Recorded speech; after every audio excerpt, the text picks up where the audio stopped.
What's up, everybody? Eddie Barco here with the Nebula Music Podcast. And if you're joining me for the very first time, this is a podcast where I get a chance to interview music industry's most influential people.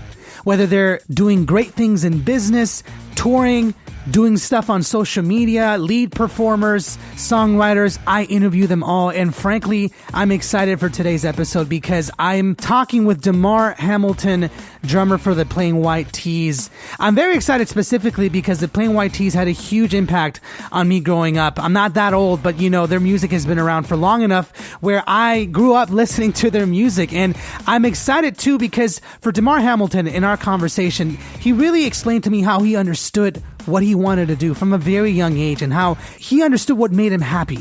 And frankly, as musicians, as creative people, it can be a little difficult sometimes because we want to do so much and it can get jumbled. At least for me, this is speaking for me as a drummer, as a touring drummer. There's so much that I want to try and do. Sometimes it's hard to hone in on what's important, but DeMar understood that and it explains why he's so successful. And so I'm excited to share this episode. We talked about his career, how he approached it, and even some insights on how the Plain White T's do what they do. So enough about me. I know you guys don't want to hear me talk all the time, so let's dive right in.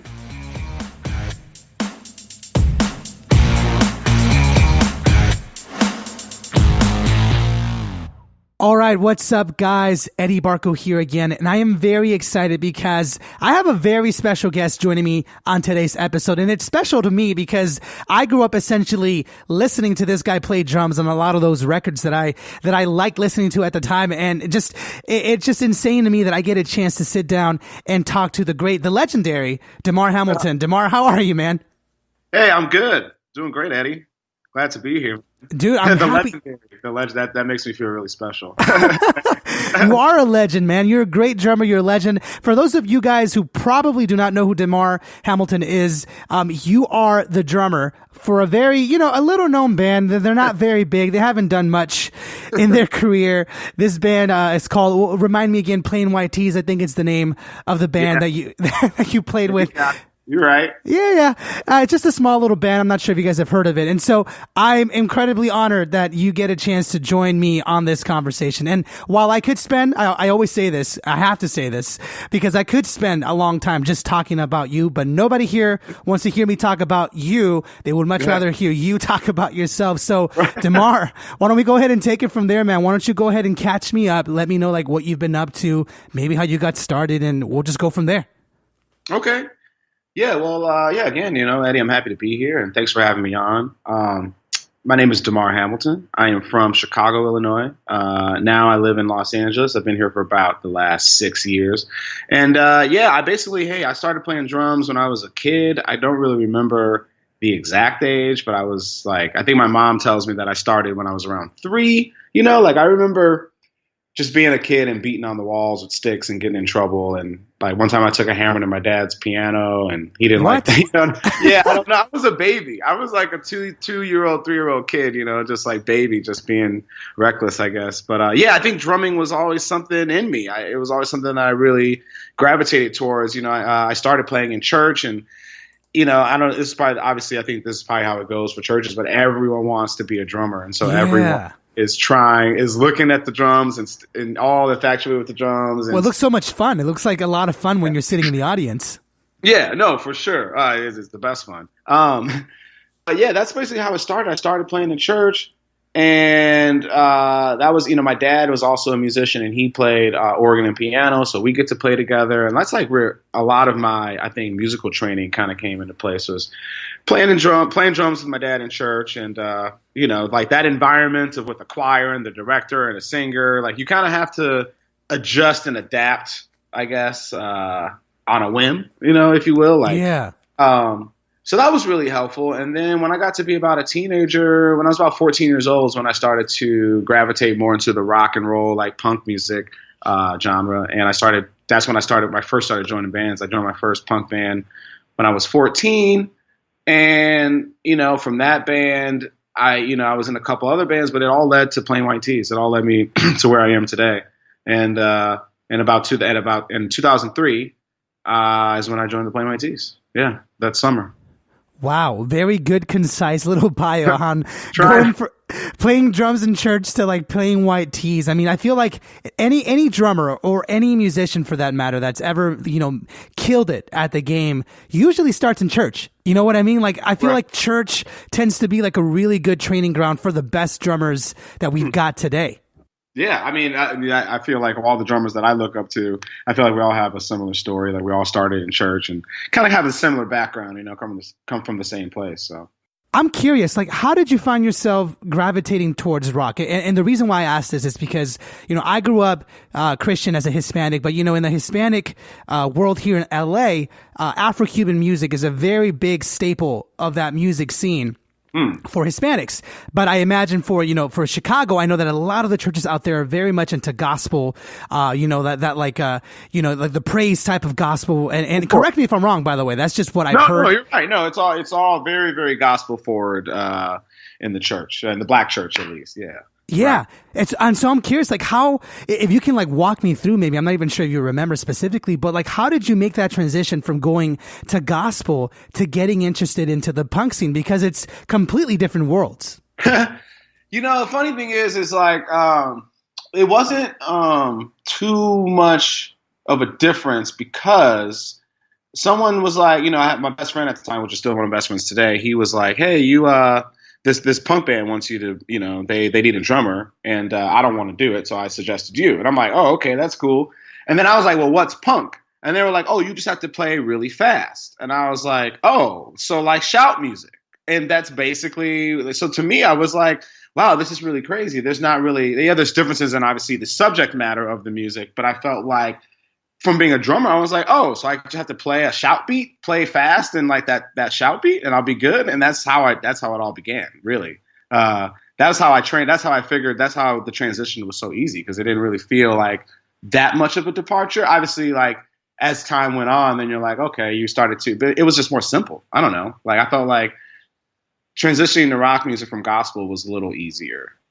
It wasn't that difficult. Right, then the other way around. Do you feel like if you were like a rock drummer trying to figure out how to play gospel, you feel like that would be harder? Right. Oh, I think that'd be a lot harder for sure. A humongous nightmare.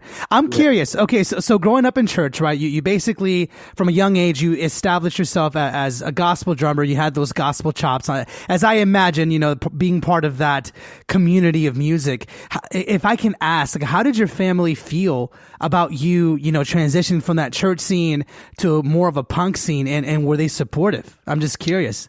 I think initially at first, I think my dad kind of felt like it was just a phase that I was just like going to grow out of it or something like that. But I don't know. I immediately knew that I felt like I immediately knew that this wasn't just going to be something that I would get over in 2 years or, like a weird hobby. No, I felt like, wow, I really found my place in a way. I was like, man, I really love this community. I love like what we're doing. And it just felt cool to be in a band. I never dreamed of being in a band before. That wasn't even my thought process. I think as a kid, I felt like, oh, I just want to be a professional musician or be a professional drummer in whatever capacity. I don't think a band was on my radar. So as the years went on, my family, my dad definitely got to be a little bit more like inspired by me and was like, hey, like, I don't know, man, you do like what I wish I could be doing. I wish I could be playing music for a living. And I'm like, yeah, it wasn't a phase, but I appreciate my dad kind of being honest and real with me and his feelings because it pushed me further. I think it made me kind of go,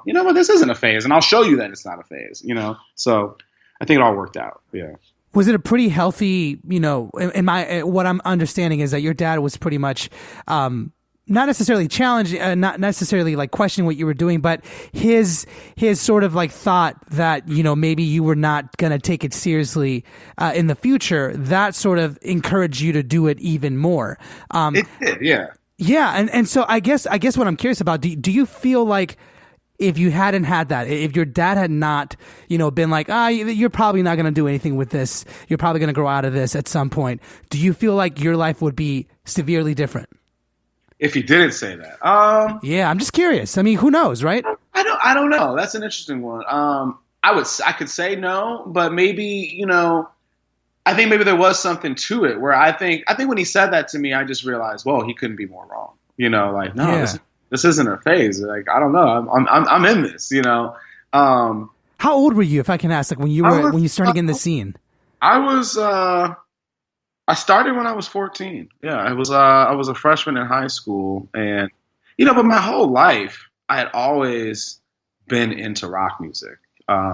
I had always growing up, I loved the Foo Fighters and Green Day and all these alternative bands. I would just listen to alternative radio and record the songs to tape and try to play them. So it's so fun. I remember Basket Case. I thought that was the fastest song ever. Oh, the classic, man. That's a classic. I couldn't even play it on drums, now it's slow. But oh wow, I've always been into rock music, and then I think I struggled with my identity of who I was for a little bit, trying to figure it out. And then when I was 14, it was someone came to me and was like, "Hey, you want to do this?" And it felt just right. And I was like, "Yeah, I'll try it out." And you get in the garage with some dudes, and the rest is history, really. And let me ask you this. What was it? Well, right a little bit before you basically said that, you loved the community. You loved being part of you didn't envision being part of a band, but that whole environment, the punk scene, the community of it all is really what attracted you to it. Can you describe to me a little bit of what that felt like when you first got introduced, to playing in the garage, to maybe going to play shows with the first couple of bands that you played with? How was that community? What was it about that community that you fell in love with? Yeah. Well, man, there's so many different stages, but lay it on me, man. Lay it on me. But I guess I'll start at the beginning. When I was so when I first started in this, I guess you're in high school and you have your friends, but everyone's in a clique and it's kind of weird, right? But so when I joined the band, there was now I had this whole other group of friends that were I don't know, I guess they were the alternative kids. They were the ones a little bit more more of the outcasts. So it's but together you felt strong, you felt you could do everything. And I think once you started building that community, having all these friends and meeting more people, and it was all about music, it was that was what it was all centered around. And then just the energy, I guess, that you get from punk music and just how it makes you feel, it just made me feel so alive that you kind of did feel maybe I in a way unstoppable, listening to the music and being with your friends and whatever. And so as time went on, starting to play shows, as the scene grew, especially in Chicago, we all became all the bands at a certain point started to become friends. Because it was all kind of segregated in a way because the suburbs are so spread out. So you had the north, the south, the west, and there were all of these bands from those different suburbs. And usually they just stick around and play in their particular area. Yeah. And then as the years went on, people started migrating and playing with each other. And then different bands were playing on this show. And then you go across town and play, if you're a west suburban band, you go to the north side. And then, it was vice versa. So then it was this community, this scene where we had built, where everyone was friends and everyone was making music and playing shows, and every weekend, you know what I mean? I was playing a show literally every weekend. And even since, probably even when I started at 14, it was every Friday night we were playing in our bass player's garage, and that was what we were doing on Friday, and I was even at that time, I was in band. I played the tuba in high school in band. Oh man. Marching band. So you can imagine, you have the football game on Friday night, which is something I obviously didn't care about. And then you also have your, the band practice. So I got in a lot of, needless to say, I got in a lot of trouble for not showing up to the football games. Oh man. Looking back at it, I'm sure you don't mind though. No, not at all. No, I think at the time I was I don't care. I know what I'm doing. And I think I was focused on I knew what I was doing was a little bit more important than the Conant Cougars winning a football game, you know what I mean? Or me marching, playing, whatever. It just didn't make sense. So I find it crazy that you, from a very early age, understood that what you were doing was important to you. And I think that's key. And I always like to try and explore that whenever I talk to someone that understood that from a very young age, because to me, it's more of an anomaly. I feel personally, my opinion, strictly my opinion, I think most of us know what we need in our life and what we want to do, whether it's music, whether it's art, whether it's, whatever it is, but whatever that drives us, we mostly know, but we tend to kind of cover it up with excuses or, society or whatever happens in life, it tends to kind of stack up, and we tend to over time forget or ignore what we find important in our life. But what I find really fascinating about your career and your story so far is that even from a very young age, from being in high school, I'm not saying that you knew exactly where it was going to end up, but you knew that it was important enough where it required your focus. Yeah, for sure. And I think, I mean, it was fun. I mean, I felt, like I said, I felt alive and I felt a part of something, and I think, on just a personal level, I definitely went through like stages in high school where I was picked on and bullied. And so, once you join a band and then you're a punk or whatever, you're just like, fuck the world. I can do anything. Like, screw me, I don't care. So it was like, why would I go to band? Why would I go to marching band at the football game? That's not, A, that's not cool. And B, that's not like what I'm about. Like, no, nothing against marching bands and football. I don't want this interview to go that route. I'm all about it, but it's just, for me personally at that time, that wasn't really my focus. I was more happy in the garage on Friday nights, playing music with people. So. Yeah, to each his own, man. Honestly, like, some people love marching band, some people don't. It's just, it was important to you, to right. be doing what was fun for you. Yeah. And side note, I should add, is that in my high school they wouldn't let me play drums, so there was always this, like, I was always a little angry in the back of my head, or like a little like, because they made me play tuba, and I didn't want to play tuba. I wanted to play drums, but they were like, there's too many drummers, and yeah, you actually play drums, but like, you're really good at tuba. And I was like, I don't want to play the tuba. I really wanted to get in there on the drum line and learn and, go that whole route. They wouldn't let me. So I was salty. So I didn't really, I guess the timing was kind of perfect, because there was another outlet for me to do what I really wanted to do, which was play drums. And that was, I had that. So I was going to choose that over playing the tuba more than marching. You know what I mean? That's yeah. Yeah. Dude, that's hilarious, because I feel like we have a very similar backstory, in high school, in the band in particular. Like, I was part of a lot of the different musical groups that they had. But for marching band in particular, I didn't join until my senior year. I wasn't a fan. Personally, I wasn't a fan. And I still am kind of not a fan of marching bands. I think they're great. I didn't want to march. Right. But then they convinced me to join because, they knew I was a drummer. Very similar to you. But the funny thing is that when I actually joined, they sort of tricked me, and they're like, oh, you know what? We ran out of snares for today. We're going to get some more later. Do you mind jumping on the xylophone? I'm sorry, the marimba, because they knew I could play piano. So they're like, right. Oh, you can figure it out. Here, have 2 mallets, figure it out. And I ended up being in the pit for the marching band. Wow. That's funny. They lied to me, man. They lied to me. See? Yeah. Well, band teachers, man. Leaders. I know, whatever gets the big music across. Well, you know what's interesting to me is when you were describing the community for the punk scene in Chicago, this was obviously like early 2000s, maybe a little bit before then. Yeah.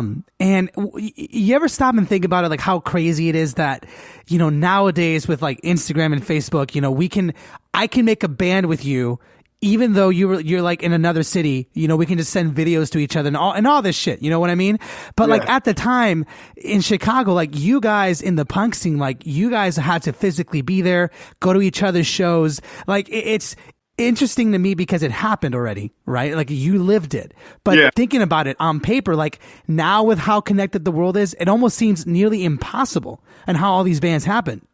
Yeah. Yeah. True. I mean, in those days we would go to every show that we could. You would go to the Kinko's and you print out your flyers, and you go to the show, or you get your CDRs and burn a bunch of discs, and you just go to the show, whatever big show that you felt like, the kids who go to this show are like my band. You go stand out front and just pass out your stuff, and you walk down the street and see it on the ground, and you just got to keep on going, and you're like, all right, well.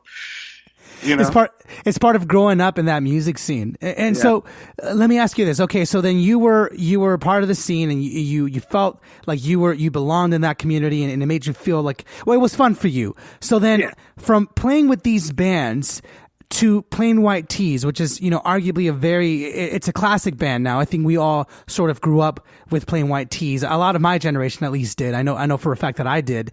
And so I'm curious, like, how that happened. How specifically did you get hooked up with that band? Did you join it before it was a thing? Did you join it after maybe it was already kind of put together? Like, I'm just curious. How did it happen? So in 2003, is when I joined the Plain White T's. I was 19 at the time, and basically, like I said, once the band started, everyone started being friends. That's how I became friends with them because I was in a band called Knockout, and Knockout would play with Plain White T's, and yeah, we became friends. And I go to Plain White T's shows, and I would see the singer Tom at parties, at mutual friends' houses and stuff. And at one of those parties, he asked me to join the band, like as a joke, I guess, because he's like, "Hey, man, you want to be in my band?" And I was like, and he's like, "I'm just kidding," or whatever, which was really weird for me. I'm like, why is he kidding? Because I had at that time I was no longer in Knockout, and I kind of made a deal with myself that if I were going to be in another band, there was only two bands that I was going to agree to be in, and those two bands were either going to be were Fall Out Boy or Plain White T's. So when he asked me, I was kind of like, is he reading my mind? Like, how is this happening?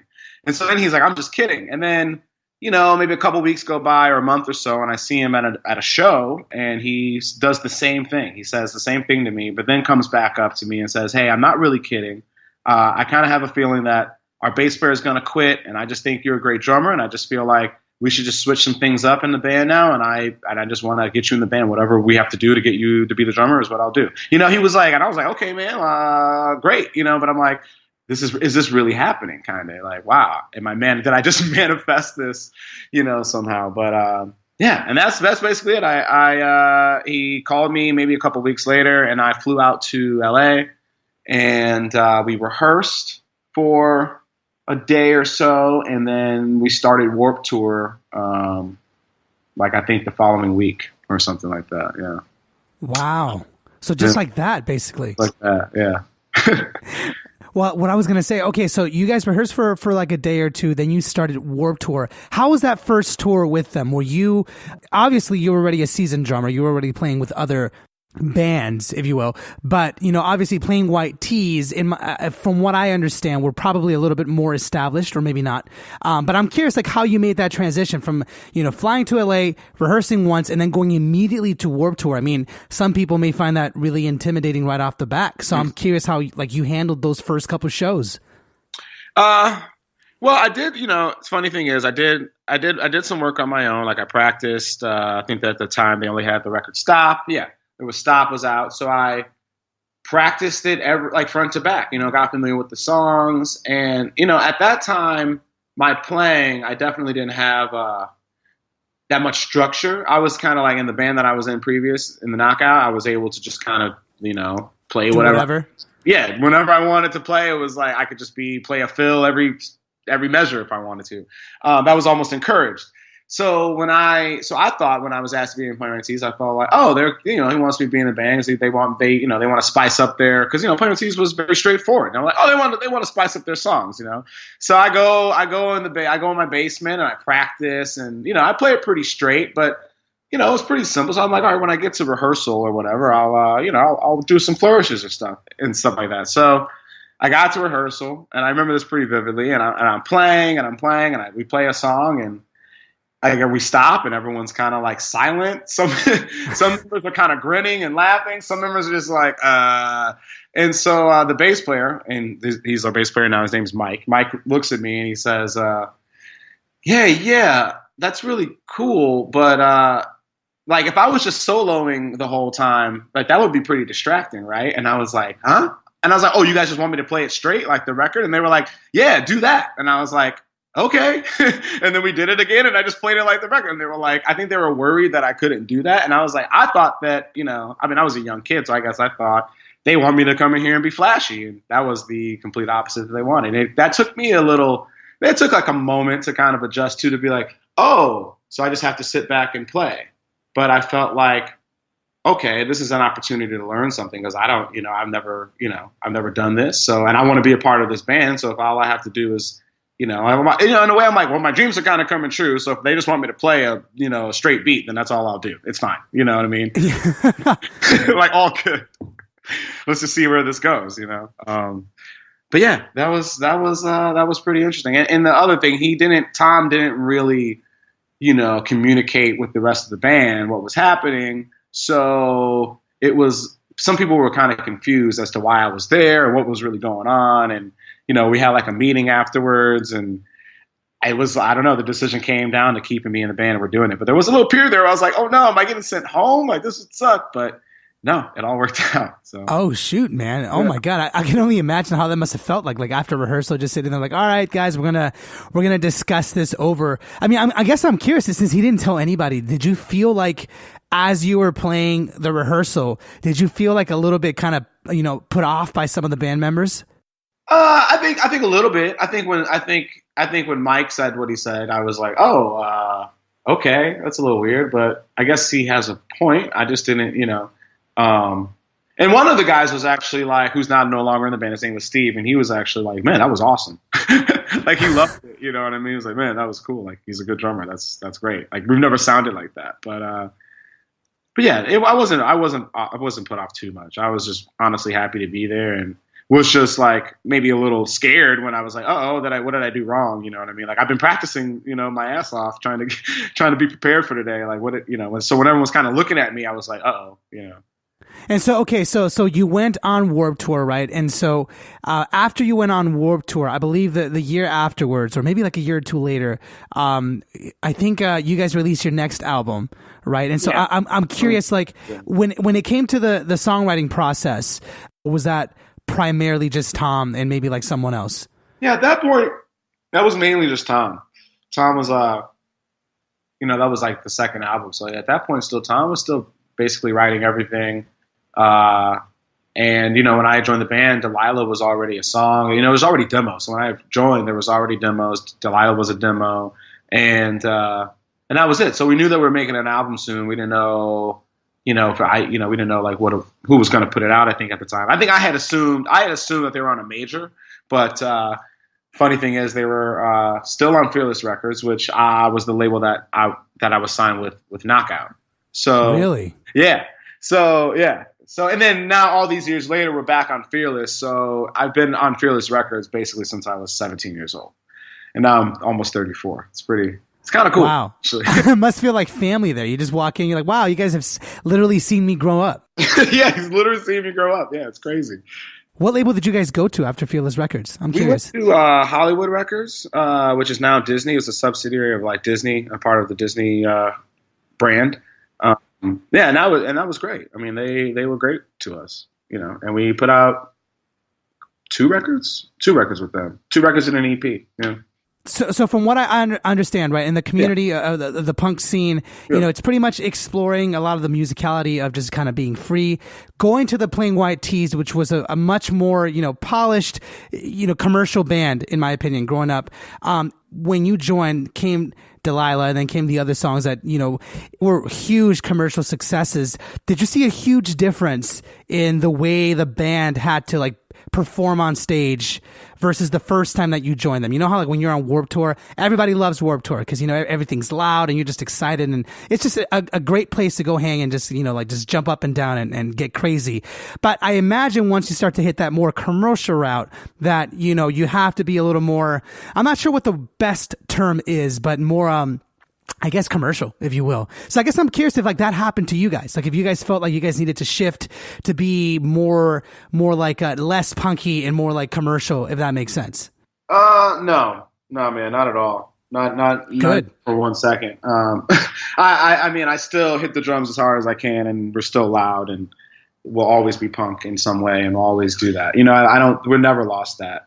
And I think that's the thing that people, because of our success with some of our songs being, acoustic, I think it is forgotten that we're a band, that we're an actual band, that we play, like, and, so I don't know, on this new album, we do have like one acoustic song, but most of it is actually like, there's drums on every song. It's like we've tried to give it a more modern band feel, kind of be like, hey, we're, trying to also reinvent our sound and what's been happening, Yeah.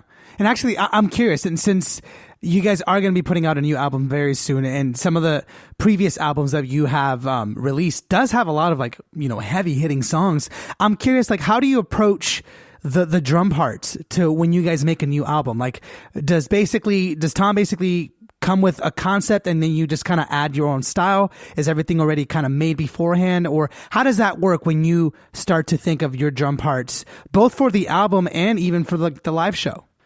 Well, this, speaking of live show just for a second, it's like now in this next run, because of this album we've made, I'm going to have to get a lot more. I'm going to have to really figure out drums a lot and approach the drums a lot differently. Really? And incorporate electronic elements and samples and stuff that I've played with a little bit in the past, but then we were kind of the band, we did the tracks and we had all we were doing all that stuff. And then we took like a long break from all that. We took about like 2 or 3 years where we did none of that stuff and just played as a band. Now looking back, I feel that really, really helped us. But now going forward, it's like, we really need to step up our live show and let's step up that game. But when it comes to approaching the drums, it's kind of all over the place because you can have a song that has no drums and we sit there and we jam it out and I, do my thing. And a lot of times the person who writes the song knows what the drums are what they want the drums to be. And I usually just play around that. And if I hear something that I don't like or I hear something better, I add to it. But like at the same time, like the moment I play, like let's say someone has a demo and there's drums on it, which is totally cool. The moment that I would play that, I'm going to approach it differently and play it a little bit differently. So, and also I think at this point, there's just been so many stages. And I think now at this point, like I kind of think more now as a producer when I'm approaching drums and I'm like, what's best for the song? And I feel like, you can go a lot of different directions, but there's usually 1 or 2 options that, fit. Can you give me an example? Like, I'm not sure if you remember, but like, was there an example where like you were trying to experiment with like different ideas, and at the end of the day, you just had to settle for like, hey, you know what? There's obviously like 1 to 3 good choices, and we should just go with this one.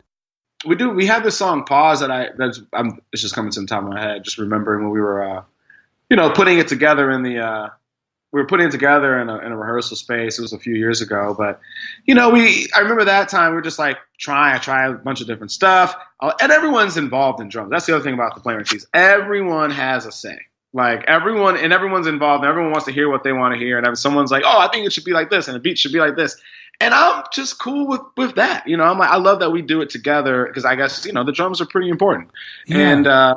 And it's interesting to me that everyone's so involved, and they are, one of the most important parts of it. But at that time, putting Pause together, it's like you try a bunch of different things, doing some Tom stuff, and you just kind of get it till it grooves and it feels right with everyone, and that's pretty much it.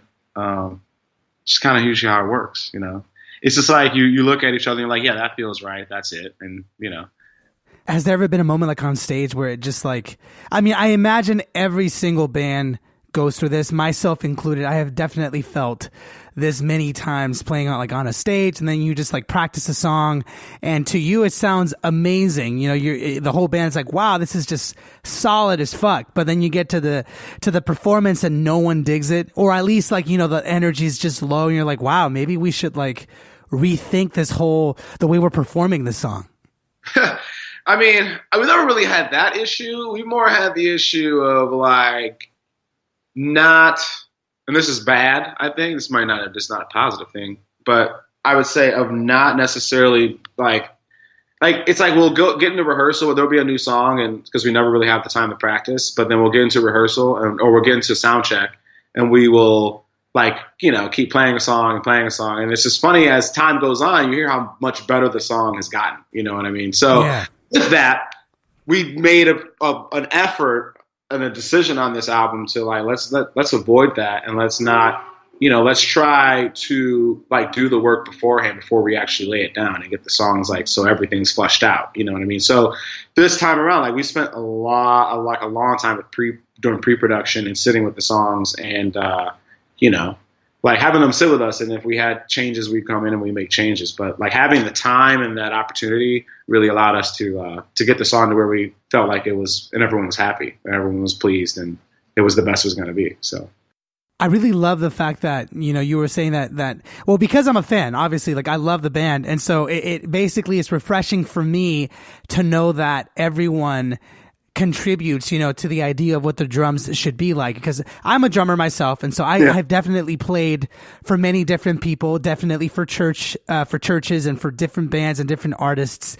And I have definitely played for people that are very picky, very particular in how the drums should sound. Like if I play a tom like when it should be on the 2, but it's on the 3, they look at me, they're like, that was off. Versus people that really just like don't care, that they're just like, hey, just play whatever you want.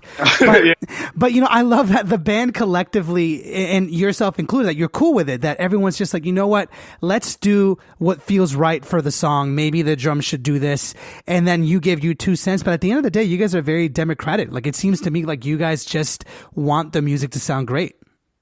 Yeah, I mean that's the common goal, right? Is for the song to be the best it can be, and everyone to be happy with it. So. It's a little selfish, I think, to think just only from a drummer's perspective, or have to hold so close to like if you're not the one with that idea. It's like, no, we're in this together, and also everyone's a drummer in my band. Our guitarist Dave used to be the drummer. Oh no way, that's Tom, crazy. The singers started on drums, and he plays. They have a side band he plays drums in. Mike has one of my drum sets in his basement, so he can kind of play. And Tim's the only one who can't really play. But, he's talented, he's musical, so, but he has great drum ideas, So you're basically a band full of drummers. That's crazy. Yeah. Well, that's why that's why everything makes perfect sense.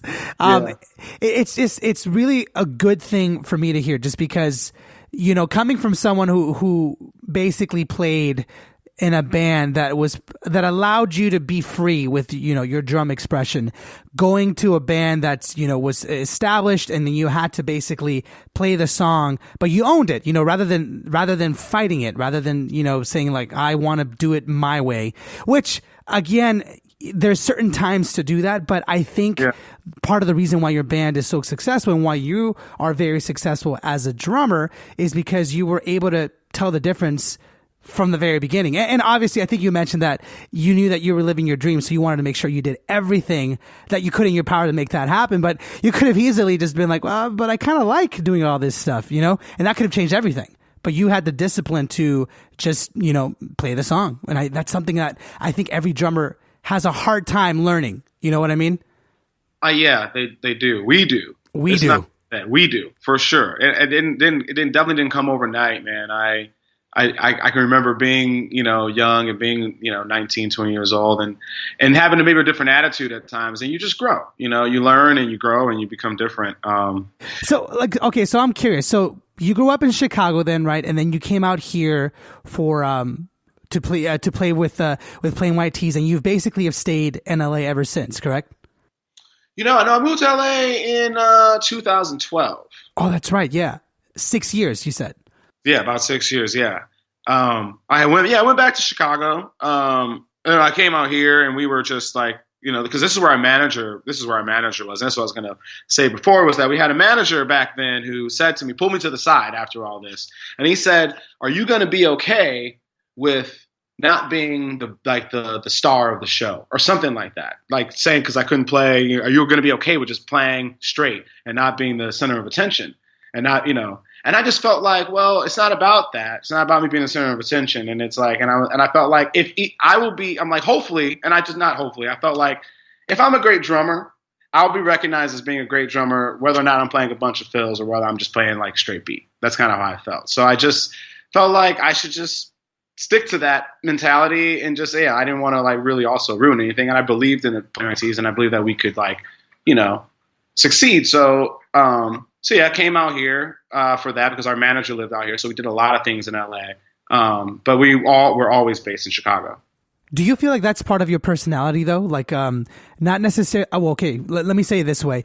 Yeah. I believe, because I'm speaking for myself, that most drummers, we love being the center of attention. I mean, that's why we picked a very loud instrument. You know what I mean? Right. But do you feel like your characteristic, like who you are as a person, do you feel like that's sort of always been someone who's been willing to let go of the spotlight to like service the community or service the band that you're part of? Or is that something, and again, maybe I'm reiterating the same question as before, but I'm curious, do you feel like that's who you originally were, or like who you are deep down inside, or is that something that you sort of grew into? I feel like that's who I've always been. I'm not a person who like I think recognition is great, and being noticed and recognized in doses is cool. But like to be a celebrity or anything like that, or like it's not really to be that big of a center of attention type. It's not really something I've always wanted, and I know people that want that, and I'm like, wow, I get it. Like that's cool. That's something you like. That's not for me though. And yeah, I kind of feel like I'm, not that I don't know. I guess in a way, I just feel like I'm really good at supporting people and trying to lead them and to where they want to go. And I don't really need to be the center, really. Do you feel like? I mean, don't you feel like that's a little hard though? I mean, obviously because that's your personality, but I'm curious. Like most drummers, myself included, I got to put myself in there. We like attention. I mean, for the most part, don't you feel it's kind of odd how as the instrument that basically automatically gets most of the attention is the one that has to be the most reserved? Yeah. Like how weird is that? Like how it's like we always have to be the quietest. We can't do too much. Like it's hilarious to me that it's obviously it speaks to a lot of our personality that we like to be loud. We like to have attention, but yet a good drummer, right, has to learn to keep that at bay. Do you feel like if you're someone who just cannot let go of that need to support someone, that needs to be the center of attention, do you feel like that is not a good drummer? No. Oh, of course not. And I would say that I'm probably half and half. I'm like, I think obviously I like to be loud and, I like to be the center of attention at times. I am a drummer, but yeah, I think my personality is like split, I think I have the balance. I feel like it's just a little more balanced out. That's crazy, man. Well, I'm glad that you think that because I definitely like the attention, but I have learned through experience there are moments, there are moments as a drummer, as a musician to, shine and to just service the music, which is incredibly important. And actually that reminds me, I wanted to ask you this a little earlier. What do you see as the difference between the music scene in LA and music scene in Chicago? Because you essentially, I thought you've been living here since you were 19, but it seems to me like you just moved 6 years ago. So I'm curious, is there a big difference between the music scene here and the music scene in Chicago?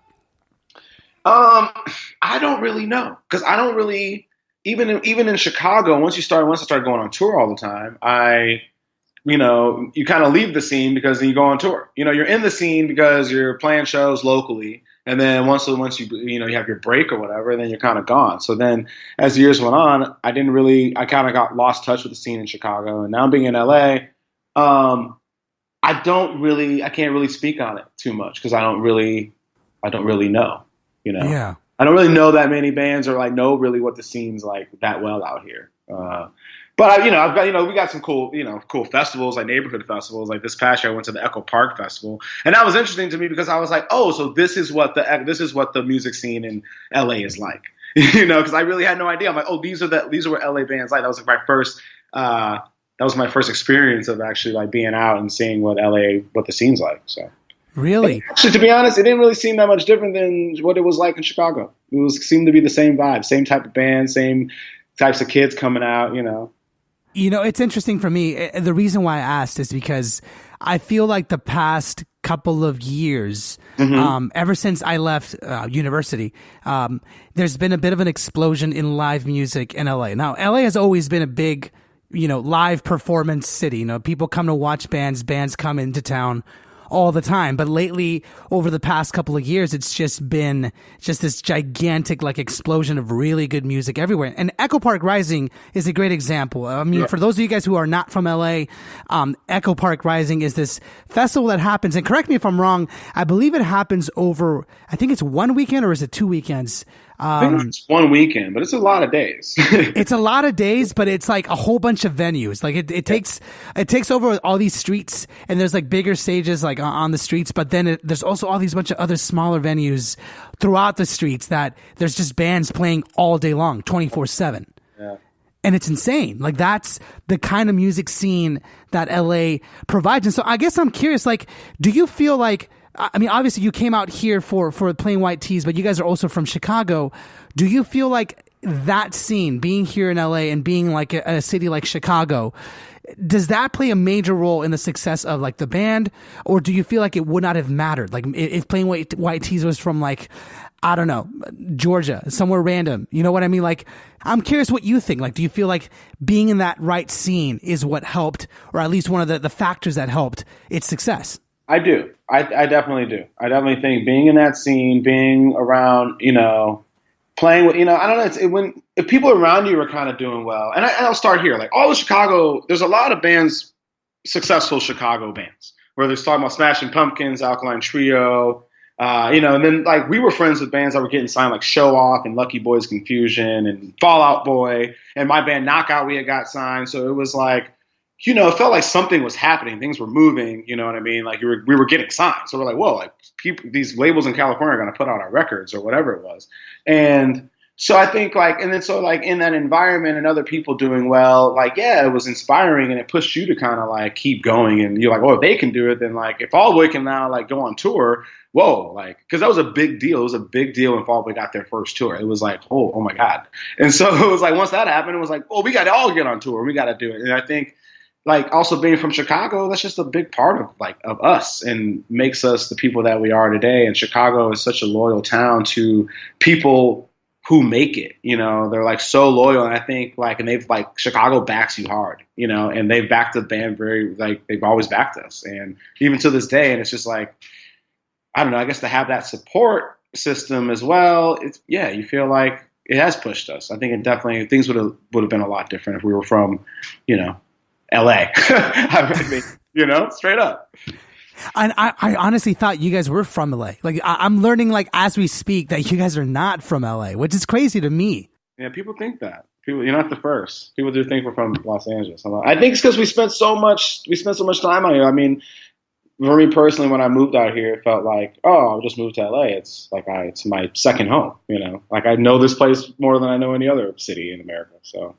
That's kind of crazy that you said like in that scene, in the Chicago scene. Like I know the LA scene very well. I don't know many other music scenes incredibly well because I feel like you have to be a local to understand your specific scene. You know what I mean? Right.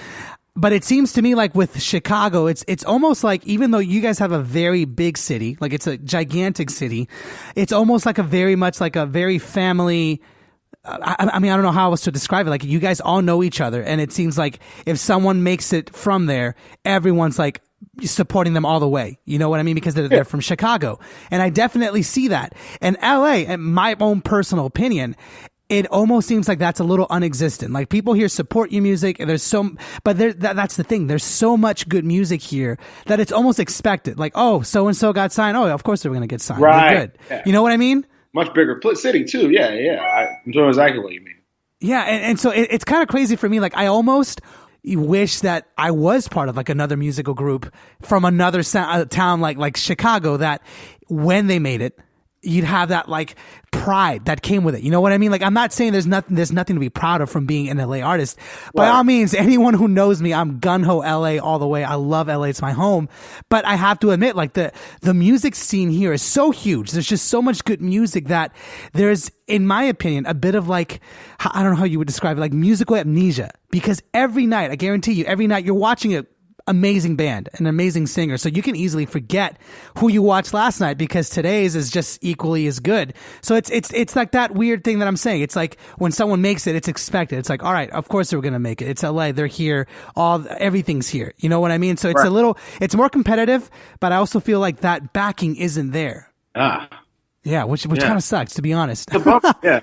That's a bummer. Like, It's a bummer, but there's every city has its good things, and I'm glad that you guys came from a city that supported you all the way, because you guys have been a band for a very long time, and you guys are basically going to be coming out with a new album, I think next year, right? Yeah, it should be out in June. Oh, this year. I'm sorry. I keep thinking I'm in 2017. Yeah, 2018. Yes. Yeah. Oh yeah. It should be out in June. We're just getting mixes right now and still haven't come up with an album title yet, but we are working every day. Maybe it should be called DeMar Hamilton, the drummer. Yeah. The drummer, yeah. Just the drummer, just like solos over and over again. Well, dude, honestly, like I can't thank you enough for taking the time out of your day to speak with me. Like I learned a lot about your band and just really like what makes you, like I'm curious, like obviously you were in love with your scene. You were in love with what you were doing, which is one thing that I find very impressive about your story. So if there was somebody sitting, here, like in front of you, and obviously I'm sure you have tons of fans because they love what you do with the band. I'm curious, like, if you could summarize everything in like a couple sentences of what you would suggest a young drummer, a young musician, a young artist trying to, get to that next level or find like that next cool gig or that dream gig that they've always dreamt of, like, what would you suggest for them to be doing so that they could get to that place? I think you gotta continue to work hard. Yeah, we really have to have patience. I think that's number one. Because things don't, everyone wants everything to happen, now, but it's just, that's not how life works. And I think you just have to remind yourself, especially like, and I've learned this with Play My Tees. I mean, we're continually like striving for something, for trying to get to that next level. And I think we spent a lot of years kind of being like, okay, wait, what's happening? Why are all these other bands like doing better than us and all that? And you just got to really just put that out of your mind and just keep working hard and believe in what you're doing, and just don't stop. That's basically it. And that's just what I've applied to my life. And it seemed to work out. You know what I mean? Pretty simple, I guess, if you say it. You sound simple, but it can be a little challenging. But of course, like with anything that matters, it's going to be challenging. And again, to reiterate, like what you were saying earlier, what I love about your story is that you just did what was fun for you. And I can't say it enough because it took me years to figure it out. You know what I mean? And whenever I have someone that, asks me for advice or asks me a question about like what they should be doing, it really comes down to like what you like to do. Like the reality is like, oh man, what should I do? I have all these choices. I'm like, well, what is it that you really enjoy doing? Well, I like doing this. Well, then do that. Like plain and simple. And it depends on how much you want it. Like determine how far you want to take it. Maybe you don't want to be in a famous band. Just like you said, maybe you don't want to be in the limelight, or maybe you do. Figure that out and then just do what you love, and then just keep doing that, basically. Yeah, whatever that is, do what you love. Yeah, I feel bad for people who don't who do go to jobs and they hate the jobs and they hate what they do. You know what I mean? And I think if you can, if you're young, you can try to avoid that. Like, yeah, just do what makes you happy. That's number one. I hope you enjoyed my conversation with DeMar. I know that I definitely did, and this is a bit of my ending tagline. I'm always learning from my guests. It's why I do this. I enjoy it so much because it helps me grow. It motivates me to go after my passion. And all my guests that are successful really share a couple things, or they have a couple things in common. And DeMar definitely hit one of those things. And that is that he understood what made him happy. He understood what he was passionate about from a very early age. And in my opinion, it's what's contributed to his success all these years, and what's contributed to the success of the Plain White Tees all these years. And frankly, if there's anything that you can take away from this episode, I urge you to really try and understand that. Once you understand what makes you happy, once you understand what lights that fire inside of you, then the next steps are easier to understand. So if you like this episode, if you enjoy this interview, I urge you, or I strongly suggest that you press that subscribe button, because I've got lots of great people, tons, everybody is going to be coming on my show over this next year. So definitely stay tuned in.